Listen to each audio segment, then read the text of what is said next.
Hello quilty friends, in today's video I'm going to show you how to make the Variable Star Quilt Block with step-by-step instructions. It's part of my Mystery Block of the Month series, and if you'd like to know more, I'll put a link down below. We'd love for you to join us. Now press your fabric, and I am actually starting to use a little bit of starch because I think it makes the fabric a little bit easier to work with. So do that and then let's get going. To make the Variable Star Quilt Block, you'll need 3 different fabrics, and you can find a copy of these cutting instructions over on my website. I'll put a link down below. So we're starting off with our A fabrics that measure 4 by 4 inches, and we've got 4 of them, and then what we're going to do is turn them over so we've got the wrong side facing us, and we're going to draw a diagonal line from corner to corner. So I'm just going to take my ruler, find the top corner, and then line it up at the bottom, and then I just like to check that it's still in place at the top before I draw my line. And I'll repeat that for all 4 pieces.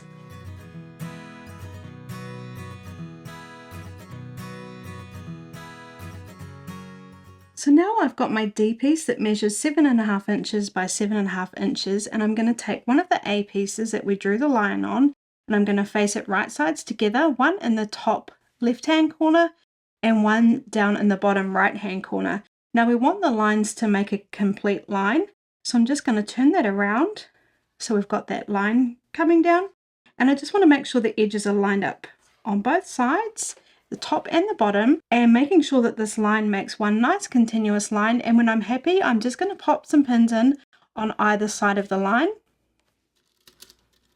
just to keep it all in place.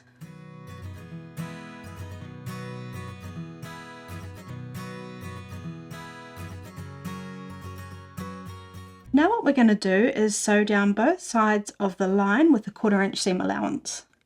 So I've got my 1/4 inch foot on so I can get that 1/4 inch seam allowance. I'm stitching at stitch length 2, and I'm using wonderful confetti thread. I'm going to start on the very edge there and then sew along till I get to the other end. And today I'm using my Juki TL2010Q sewing machine, and I'll put a link down below for my preferred retailer if you're interested in purchasing one or looking more into them.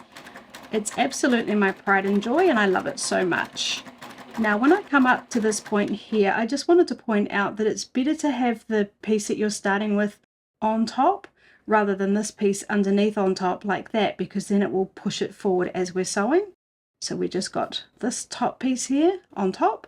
I hope that made sense. And carrying on down.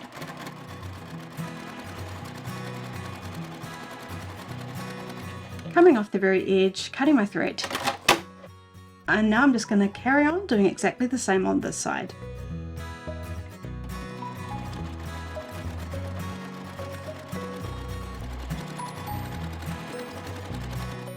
Coming off the very edge, cutting my thread.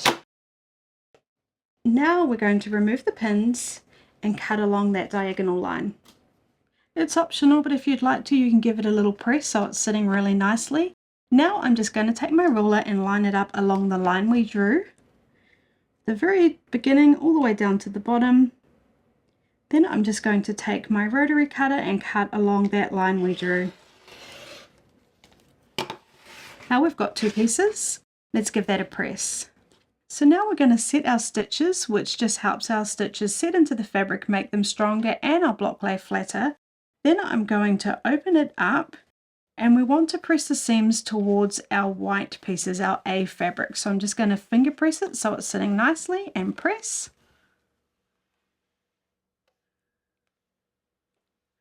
And I'll repeat this for the other piece. So now we're going to place one of the pieces so that it's coming down to a point towards us, or almost making a heart shape. Then we're going to get an A fabric and pop it down here in the bottom corner, lining up those edges again, and then when we're happy, popping some pins in to keep it in place.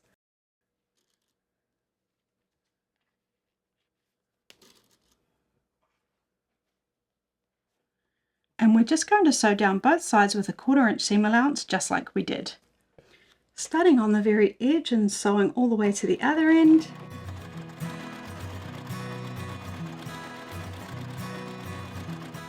Now we're coming up to seams underneath. Just make sure that they are sitting in the direction that you press them so that they're going to lie nice and flat. coming off the very end, cutting our thread and then turning it around and doing exactly the same on the other side.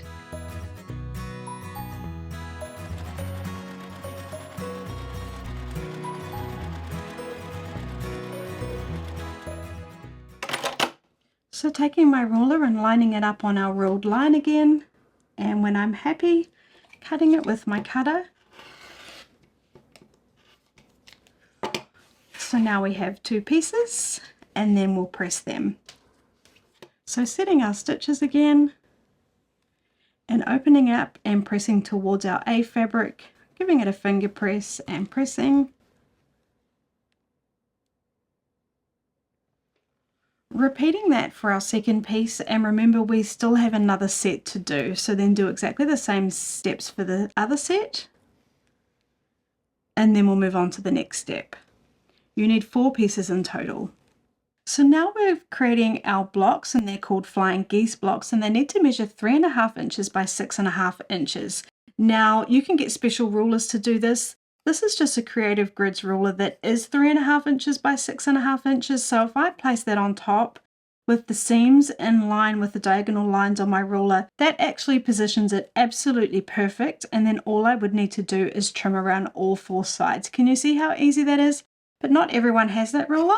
So let's just grab a different ruler.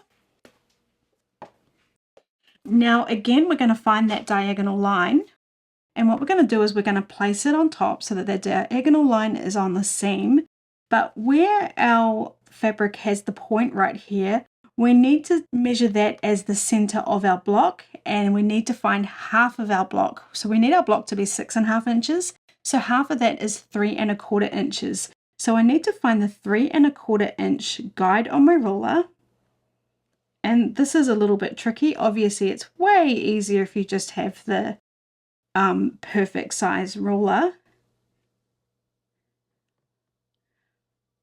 Okay, so what I've done here is I've made sure my diagonal line is on the seam.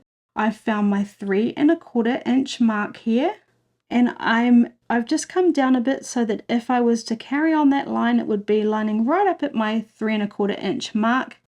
Don't forget to make sure the diagonal line is on a seam, and then we're just going to trim this one side. Now this is a little bit fiddly. If you've got a special ruler, by all means go ahead and do that. Turning it around, then I need to turn this around so I've got my diagonal lines going in the right direction. So again, we've got that diagonal line, and now once again I'm going to find my 3.25 inches because we need half of 6.5. So I can see my 3.25 inches right there. And I can see that that line, that diagonal line, is on my seam. I can also see that this edge is nicely lined up on the edge of my ruler because that's 6.5 inches wide. Remembering the 3.25 in the middle. Sorry if this is getting a bit confusing. We're just going to trim the excess off the side there. Now we're just going to trim this side, and we need to trim it 1/4 inch from the point. You can just make sure you've got those diagonal lines on your seam again, just to double check it. And then from that point, we've got 1/4 inch, so just trimming. Trust me, this is easier than I'm making out. It's just a little bit fiddly. And then we'll turn it around to the other side. And if you want to be sure, again, you can just make sure you've got a diagonal line on a seam. It's just like an insurance policy. It just helps to be sure you're nice and straight. I'm going to find the 3.25 inch, no, sorry, I'm going to find the 3.5 inch mark on my ruler now, because remember we need it to be 3.5 inches wide. Diagonal line is on a seam, and trimming that excess. And there we have our trim block. Now remember, there are special rulers you can get, and I'll put a link down below if you'd like to check out this one, which is really nice and universal. It would be perfect for this block, and I just like it because it's a nice small handy ruler. But now I need you to trim the remaining 3 pieces to 3.5 inches by 6.5 inches. So now we're just going to place all our pieces so they match the image above, and just keep an eye on your directional fabric that it is sitting in the direction you'd like it to.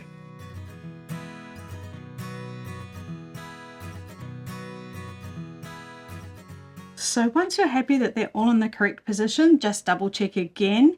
Remembering we want our A pieces all touching our center C piece. So they're all touching the center C piece, and that's correct. Now what we're going to do is start by sewing our first row together. So taking our D piece, facing it right sides together, making sure these edges are all lined up nicely, and when I'm happy I'll just pop a few pins in. Pins are optional, I just figure they don't hurt. Now we're just going to sew along that edge. So all the same settings, just starting on the very edge, sewing along to the other edge, removing the pins as I need to, and just checking that any seams are sitting in the correct position that we press them in.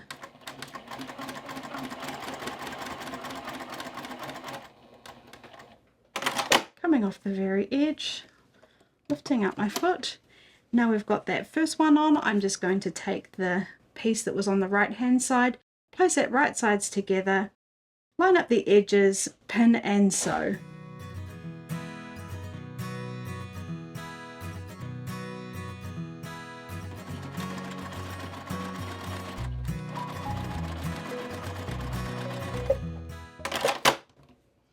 Now I'm going to repeat that for the remaining 2 rows.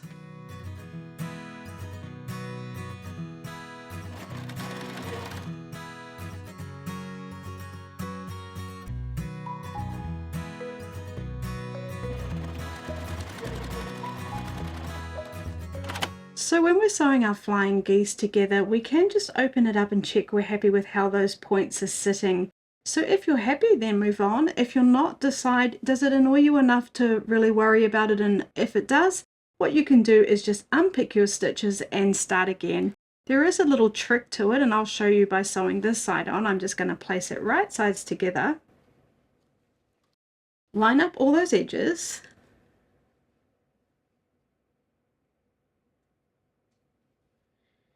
and I've got one heck of a bird's nest there, just ignore that. What I'm going to do is I'm just going to take my pin and I'm going to pop it in above where the stitches intersect there. So one's coming up this way, stitches are coming up from here and going up. I'm going to pop my pin in right above there, and it does feel a little bit shy of a 1/4 inch. So I'm just going to move it down a little bit, and I'm going to come out the other side. So now what I'm going to do when I'm sewing, I'm going to aim for that pin right there, and I can open it up and check that I've got the pin in the right place. Do you see, if I sew right there, I'm going to get that perfect point? Well, that's one way of ensuring that. So now when I'm coming along and sewing at that point, I'm going to really aim to be right where that pin is. So I will just pin the other sides. And then let's give this a go.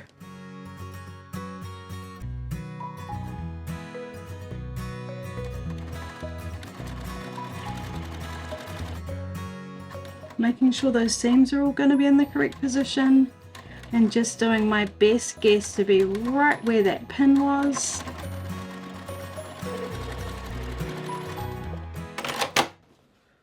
Let's take a look. Voila, that's perfect. So that's a little trick to try and get that perfect little point. So now I'm just going to carry on and sew my last row together.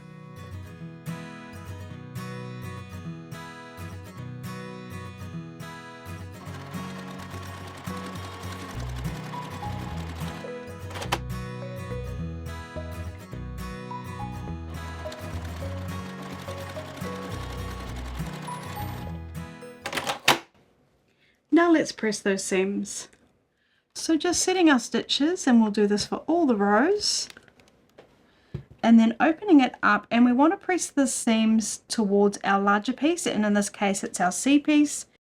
So the seams are coming in towards the center there, finger pressing and pressing.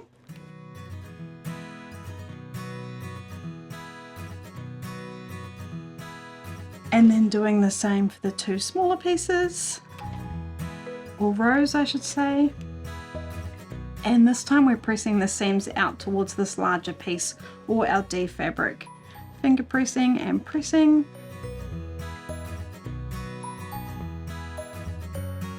And the same for this last row. So now place your rows back in the correct position, matching the image above, and do double check this. It's much easier to fix it now than when you've sewn them all together and you end up in a pickle because you've sewn your rows in the wrong order or accidentally upside down. So I'm going to start by sewing these two rows together. I'm going to place them right sides together. Then I'm going to nest the seams here. So just picking it up, I've got seams on this side folded over and coming this way, seams on this side folded over and coming this way. I'm going to butt them up together until they can't go any further, and that's called nesting. I'm going to make sure it's all lined up along the top as well. Then I'm going to just open it up and do a sneak peek to make sure it's creating one nice straight line, and then when I'm happy, I'll pop a pin in. I'll find the next set of nested seams and do exactly the same thing.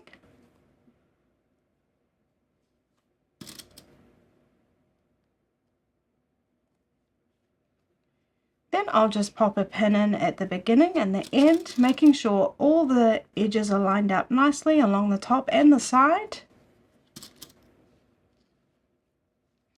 And then I'll just put one in the middle here too. And remember, you can do the same trick here. You could put your pin right above that point there. And actually I'll go to the side, and then you can open it up and check that you're going to get a nice point, and you can't quite see that, but I will. Now I'm just going to sew along that edge, and then I'll do exactly the same for the bottom row.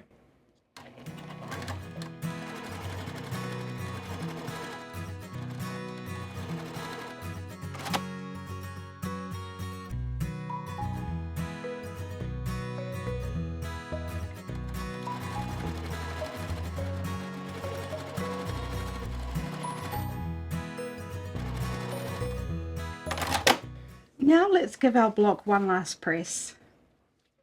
So now I'm just going to set my stitches.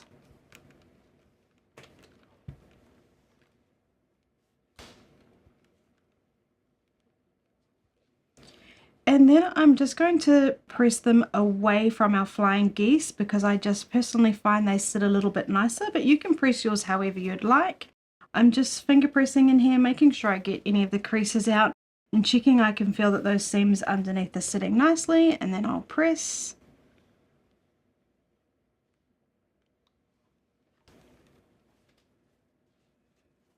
And doing the same on this side, but this time the seams are coming down away from the flying geese.